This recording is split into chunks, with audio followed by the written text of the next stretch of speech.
মার্কিন হেলিকপ্টার ভূপাতিতের জেরে ইরানে হামলা শুরু করেছে যুক্তরাষ্ট্র। হরমুজ প্রণালীকে কেন্দ্র করে নতুন করে উত্তেজনা ছড়িয়ে পড়ছে মধ্যপ্রাচ্যে। একদিকে ওয়াশিংটন বলছে এটি ইরানের আগ্রাসনের জবাব, অন্যদিকে তেহরান পাল্টা প্রতিশোধের হুঁশিয়ারি দিয়েছে। মঙ্গলবার রাত 10টা জিএমটি সময় থেকে মার্কিন বাহিনী ইরানের বিভিন্ন স্থানে হামলা শুরু করে বলে জানিয়েছে যুক্তরাষ্ট্রের সামরিক কর্তৃপক্ষ। তাদের ভাষ্য অনুযায়ী হরমুজ প্রণালীতে টহলরত একটি মার্কিন আপচি হেলিকপ্টার ভূপাতিত হওয়ার ঘোষণার পর এই সময় পদক্ষেপ নেওয়া হয়। ইরানের রাষ্ট্রীয় সম্প্রচারের মাধ্যম জানায়, প্রথম দফায় হামলার কেশম দ্বীপ, শিরিক এবং জাস্ক বন্দরের আশপাশ বিস্ফোরণ ঘটনা ঘটে। পরবর্তীতে জাস্ক এবং বন্দর আব্বাস এলাকাতেও নতুন বিস্ফোরণের খবর পাওয়া যায়। এসব হামলা কী পরিমাণ ক্ষয়ক্ষতি হয়েছে সে বিষয়ে এখনও বিস্তারিত প্রকাশ করা হয়নি। মার্কিন প্রেসিডেন্ট ডোনাল্ড ট্রাম্প হেলিকপ্টার ভূপাতিত হওয়ার জন্য সরাসরি ইরানকে দায়ী করছেন। সামাজিক যোগাযোগ মাধ্যম ট্রুথ সোশ্যাল দেওয়া এক বার্তায় তিনি বলেন, হরমুজ প্রণালীর উপর নিয়মিত টহলরত অবস্থায় মার্কিন হেলিকপ্টারটিকে গুলি করে ভূপাতিত করা হয়েছে।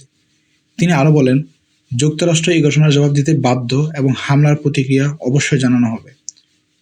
তবে ট্রাম্প নিশ্চিত করেছেন যে হেলিকপ্টারের 2 ক্রু সদস্যকে নিরাপদে উদ্ধার করা হয়েছে। মার্কিন সেন্ট্রাল কমান্ড বা স্টেটকম জানিয়েছে, একটি বিশেষ সামুদ্রিক ভিত্তিক ড্রোনের মাধ্যমে উদ্ধার অভিযান পরিচালনা করা হয়। এ ধরনের প্রযুক্তি ব্যবহারের বিষয়টি প্রথমবারের মতো প্রকাশ্যে স্বীকার করেছে মার্কিন সামরিক বাহিনী।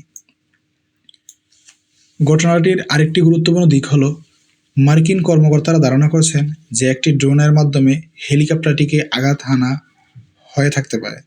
তবে সেটি পরিকল্পিত হামলা ছিল নাকি অন্য কোনো পরিস্থিতির ফল তা এখনও নিশ্চিতভাবে বলা যাচ্ছে না। মার্কিন প্রশাসনের এক কর্মকর্তা জানিয়েছেন, তদন্ত অব্যাহত রয়েছে। অন্যদিকে ইরানের পররাষ্ট্রমন্ত্রী আব্বাস আরাকচি কঠোর প্রতিক্রিয়া ব্যক্ত করেছেন। তিনি বলেন, ইরানের সীমান্তের কাছে অবস্থান করা বিদেশি সামরিক বাহিনীর সবসময় ঝুঁকির মধ্যে রয়েছে।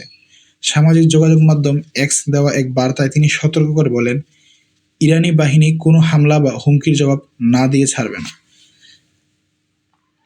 বিশ্লেষকদের মতে বিশ্বের অন্যতম গুরুত্বপূর্ণ জ্বালানি পরিবহন পথ হরমুজ প্রণালীকে কেন্দ্র করে নতুন এই সংঘাত আন্তর্জাতিক বাজারেও প্রভাব ফেলতে পারে।